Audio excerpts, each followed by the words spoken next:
দিনটা ছিল রামনবমী, আর আমার জেঠুর বাড়ি ছিল রাম ঠাকুরের পুজো। প্রথমবার আমি রাম ঠাকুরের পুজো দেখলাম এবং আমার বাড়িতেও এই প্রথম কেউ রাম ঠাকুরের পুজো করলো। ভেবেছিলাম সকাল থেকেই ভিডিওটা করব, অনেক বড় একটা ব্লগ দেবো, কিন্তু সবই আমি ভুলে গেছিলাম, সকাল থেকে করতে পারিনি। তাই সন্ধেবেলা কিছু করেছি, সেগুলোই তোমাদের সাথে শেয়ার করলাম।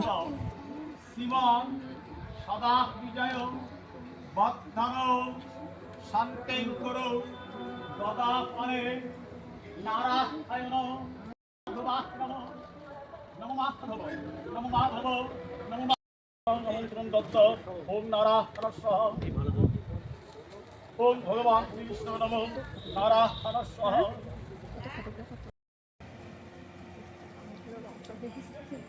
ওম শিবনমোত্তরম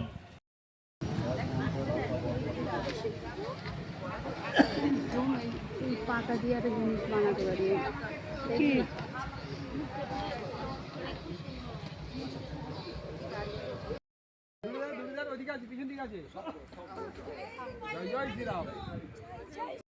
এবং আপনার পরিজন বন্ধু বলে